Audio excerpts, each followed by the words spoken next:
یہودی عبادت گاہیں جلا دی گئی، 7,000 سے زائد یہودی کاروباروں میں لوٹ مار کی گئی اور انہیں مکمل طور پر تباہ کر دیا گیا۔ درجنوں یہودیوں کا قتل کر دیا گیا اور یہودی قبرستانوں، اسکولوں اور گھروں کو لوٹ لیا گیا، جبکہ پولیس اور فائر بریگیڈ کی گاڑیاں دیکھتی رہ گئیں۔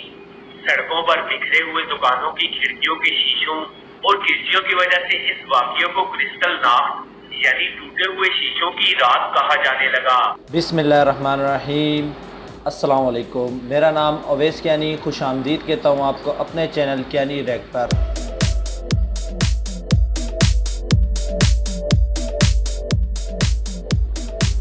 آج ہم جس ویڈیو پہ ریئیکشن دینے والے ہیں اس ویڈیو کا ٹائٹل ہے ہسٹری آف جیس facts about Judaism and Hitler. یہ ایک ہٹلر نامی بندے کے اوپر بنائی گئی ویڈیو ہے۔ ہٹلر کو تو آپ جانتے ہوں گے سب، میں نے بھی اس کے نام سے سنا ہے کہ اس نے یہودیوں پر بڑا ظلم کیا ہے، مگر کس وجہ سے کیا ہے، کیوں کیا ہے، آج اس بارے میں جانیں گے اس ویڈیو میں۔ تو چلتے ہیں ویڈیو کی طرف۔ ویڈیو کی طرف جانے سے پہلے میرے چینل کو subscribe, like, share, bell icon کے بٹن کو دبانا مت بھولیے گا۔ چلتے ہیں ویڈیو کی طرف۔ 1 2 3 اسٹارٹ۔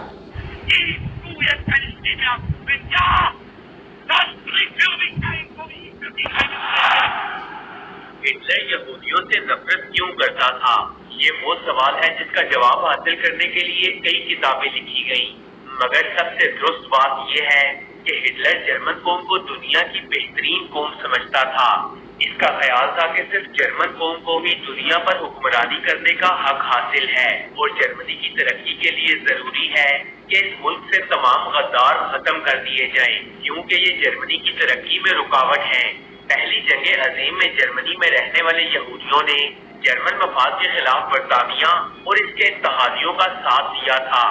جرمنی میں رہنے کے باوجود جرمنی کے خلاف کام کرنا ہٹلر کے نزدیک ناقابل معافی جرم تھا۔ ہٹلر یہودیوں کی پرانی تاریخ سے بھی واقف تھا کہ کیسے انہوں نے اللہ کے پیغمبروں سے بدعہدی کی، اور ایک کرسچن ہونے کے ناطے وہ اس بات سے بھی واقف تھا کہ یہ یہودی علماء ہی تھے جنہوں نے حضرت عیسیٰ علیہ السلام کو پھانسی دلوانے میں ایک اہم کردار ادا کیا تھا۔ اس لیے ہٹلر یہودیوں کو ایک لعنت زدہ نسل سمجھتا تھا اور دنیا کو یہودیوں سے پاک کر دینا چاہتا تھا۔ یہودی عیسائیوں کی طرح حضرت عیسیٰ علیہ السلام کو خدا کا بیٹا نہیں مانتے، اور کئی عیسائی حضرت عیسیٰ علیہ السلام کی خدائیت کو ماننے کے اس انکار کو تکبر کی نشانی سمجھتے تھے۔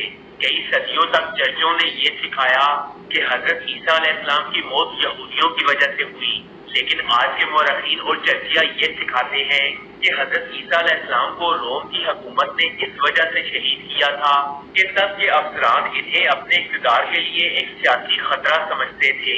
9 نومبر 1938 کی رات کو یہودیوں کے خلاف جرمنی کے اندر باقاعدہ طور پر تشدد شروع ہو گیا۔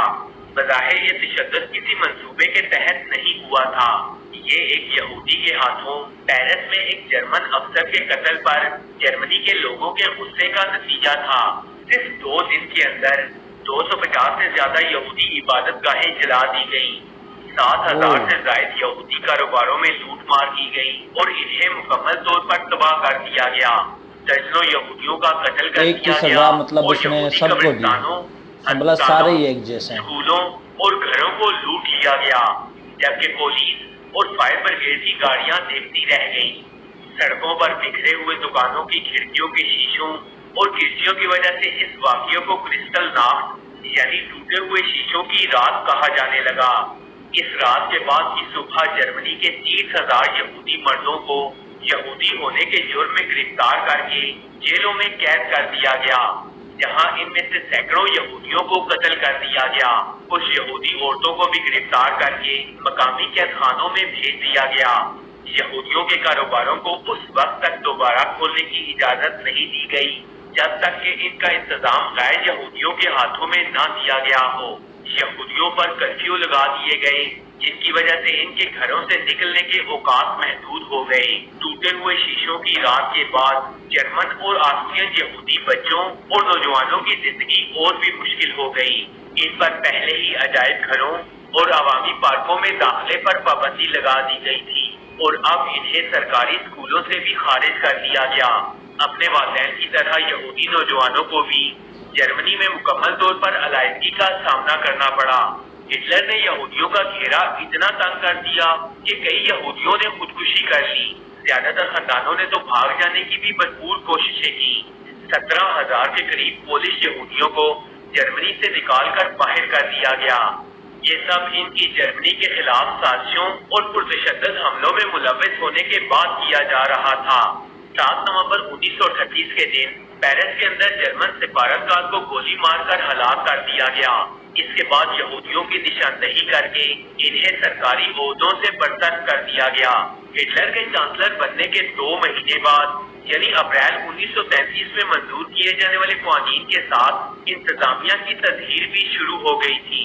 इन कवानीन में एक पैराग्राफ शामिल था जिसके मुताबिक समाज के मुख्तलिफ शोबों से यहूदियों को मुकम्मल तौर पर निकाल फेंकने का इंतजाम कर लिया गया।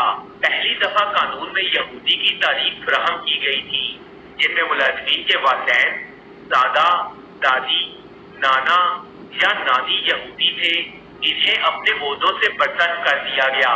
17 अगस्त 1938 के बाद यहूदियों के लिए यहूदी नाम अपनाना लाजमी करार दे दिया गया। जर्मनी की हुकूमत ने इन तमाम यहूदियों के लिए जो अपने पहले नामों से पूरी तौर पर यहूदी जाहिर नहीं होते थे, अपने पहले नाम के बाद एक यहूदी नाम का इजाफा करना जरूरी करार दे दिया। मर्दों को इसराइल और औरतों को सारा का नाम दिया गया। अक्टूबर में जर्मन हुकूमत ने यहूदियों के तमाम पासपोर्ट जब्त कर लिए। यहूदियों को जारी किए जाने वाले नए पासपोर्ट पर ठप्पा लगाया गया जो मालकान की यहूदी शनाख्त की गवाही देता था। 19 सितंबर 1941 में जर्मनी में यहूदियों की शनाख्त के लिए एक मखसूस किस्म का बैज मुतारफ करवाया गया जिस पर काले हरफों में जर्मन जबान में यहूदी लिखा गया था। जर्मनी में अब इस बैज को देखकर यहूदियों को दूर से ही पहचाना जा सकता था। अक्टूबर में यहूदियों की जर्मनी से बाकायदा तौर पर जलावतनी शुरू हो गई। मार्च 1942 से यहूदियों के लिए अपने घरों पर भी इस स्टार की इलामत की नुमाइश करना जरूरी हो गया। यहूदियों की इस नस्ल खुशी को होलोकास्ट का नाम दिया गया। होलोकास्ट एक ऐसा लफ्ज है जिसके इस्तेमाल पर पाबंदी है। दुनिया के 13 ममालिक ऐसे हैं जिनमें अगर आप ये लफ्ज बोलते या इस्तेमाल करते हैं या अपनी किसी तहरीर में लिखते हैं तो आपको 3 से 10 साल की सजा हो सकती है। अगर आप सोशल मीडिया पर इस लफ्ज का इस्तेमाल करते हैं तो आपका अकाउंट मुकम्मल तौर पर ब्लॉक कर दिया जाएगा। फिर यहूदियों ने इस लफ्ज का बड़ा नाजायज फायदा उठाया, मजलूम बने और इस नस्ल खुशी का इतना चर्चा किया कि सारी दुनिया यहाँ तक कि जर्मन भी यहूदियों से मिलकर आज तक आंसू बहाते हैं। मगर फिलिस्तीन में जब मासूम बच्चों का कत्ल किया जाता है तो यही यहूदी मुसलमानों के बच्चों के खून को कैचअपज़दा मजेदार बच्चे कहते हैं जबकि अपने बच्चों पर आंसू बहाते हैं। कहा जाता है कि जब यहूदी पनाह गुज़ीर बनाकर फिलिस्तीन भेजे गए तो पूरी दुनिया के जेलों से सफाक कातिल और जहनी मरीज ढूंढ ढूंढ कर फिलिस्तीन भेजे गए। इन लोगों में इंसानियत नाम की कोई चीज नहीं थी। खून को जूस कहते थे और इंसानी गोश्त को पोर का नाम देते थे। ये इस हद तक सफाक थे कि इन्हें इसराइल की फौज में आला अफसरान बनाकर भेजा गया। इन मुसलमानों के घरों पर यहूदियों के कब्जे हो गए जबकि मुहाजिरीन कैंप में किसी इस्लामी त्योहार के मौके पर खूब तेज आवाज में खुशियां मनाने की आड़ में गाने चलाए गए। फ्रेंड्स, एक फिलिस्तीनी जो कि फिलिस्तीन के सफारतकार भी रहे और आजकल जामिया अजहर में प्रोफेसर हैं, इन्होंने बताया कि इन गानों की आड़ में मुसलमानों की चीखें किसी को भी सुनाई न देती थी। यहूदी मुसलमानों के खैमों में घुसते कसाईयों की तरह मुसलमानों को ज़बह करते करते थक जाते, शराब पीते, अपने ऊपर उड़ेलते, कहकहे लगाते और फिर नाचते हुए मुसलमानों में घुस जाते। यहूदियों ने इस कत्लेआम को एक त्योहार की तरह मनाया। सुबह इन कैंपस में सिर्फ इंसानी गोश्त और खून नजर आता था। लाशों को इस तरह मसला गया कि किसी की भी पहचान न हो सकती थी। इसके बाद मुसलमानों के तमाम जिस्मानी आज़ा को इज्तिमाई कब्रों में दफन कर दिया गया। मरने वालों के घरों, बागात और खेतों पर यहूदियों का कब्जा हो गया और ये सिलसिला आज तक जारी है। यहूदियों का एक गिरोह ऐसा है जो आज भी कदीम तौरात को मानता है और यहूदियों के लिए अलग वतन के क़याम को अल्लाह की नाफरमानी मानता है। इनके मुताबिक दुनिया खत्म हो जाएगी और दुनिया पर अल्लाह का अजाब आ जाएगा। अगर यहूदियों ने इसकी नाफरमानी करके इसे एक अलग वतन बना लिया और ये यहूदी आपको अक्सर दीवारे गिरिया पर अपना माथा रगड़ते और रोते हुए मिलेंगे, मगर ये लोग आटे में नमक के बराबर हैं। यहूदी दुनिया के सामने मजलूम बनकर हमदर्दियां समेटने वाले जनूनी लोग हैं, दरिंदों से ज्यादा सपाक हैं और ये अपना मकसद कभी भी नहीं भूले थे। यहूदियों की जिस आलमी साजिश को नाजियों और रशियन लोगों ने बेनकाब किया था और जिसे रोकने की कोशिश की थी, यहूदियों ने पैर जमाते ही इस पर कामयाबी से काम करना शुरू कर दिया है।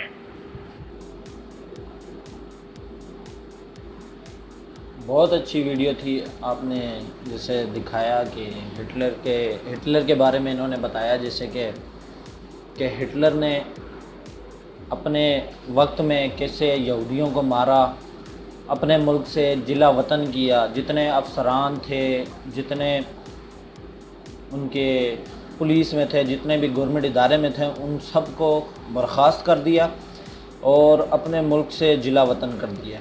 इसकी बहुत सी वजूहात थी। इसकी कुछ वजूहात ये भी थी कि हिटलर ने इनको इस वजह से अपने मुल्क से जिला वतन किया और नफ़रत करता था, लानतान करता था कि इन्होंने हमारे पैगम्बरों के साथ भी पता नहीं बेहूदगी की थी। इस बारे में भी मैं नॉलेज हासिल करूँगा और उस पर भी रिएक्शन वीडियो बनाऊँगा। और दूसरा कि हज़रत ईसा अलैहिस्सलाम का मरने में, नाउज़ु बिल्लाह, मरने में इनका हाथ था, ठीक है, क्योंकि हज़रत ईसा अलैहिस्सलाम को तो अल्लाह पाक ने उनकी रूह को आसमान पर उठा लिया गया था, ठीक है। ये तो ईसाइयों का अकीदा है, हमारा अकीदा ऐसा नहीं है कि हज़रत ईसा अलैहिस्सलाम अल्लाह के बेटे हैं। तो एक चीज़ ये भी थी कि वो ईसाई था हिटलर, वो इनसे सख्त नफ़रत करता था यहूदियों से, क्योंकि ये यहूदी जो थे ये हज़रत ईसा अलैहिस्सलाम को खुदा का बेटा नहीं मानते थे और इन्होंने बगावत की थी, गद्दारी की थी मेरे ख्याल से कुछ इनके साथ, जर्मनी वालों के साथ। तो इसलिए उस शख्स ने इनको मारना धाड़ना शुरू कर दिया, इनको जर्मन से निकालना शुरू कर दिया, इनके कारोबार, इनके सब कुछ चीज़ों पे हमला कर दिया, क्योंकि वो जानता था कि ये कौम एक जालिम, दरिंदा और लानतान वाली कौम है। अब आप देखो ना, इन पे चलो हिटलर ने जो जुल्म किया वो तो सही साबित हुआ। इन्होंने फिर वही फ़लस्तीन में आके जब इनको जिला वतन किया तो ये मेरे ख्याल से फ़लस्तीन में आते रहे और इनको चुन चुन के लाया गया, दरिंदों को। अब ये मुझे नहीं पता, इस वीडियो में नहीं बताया गया कि किसने इनको फ़लस्तीन भेजा, ऐसे लोगों को, और अफसरान बना के भेजा। फ़लस्तीन की गवर्नमेंट इदारों के अंदर अफसरान बना के भेजा गया, मतलब पूरा प्लेनेट करके इन्होंने फ़लस्तीन पर कब्ज़ा करने की कोशिश की और अभी भी किया हुआ है।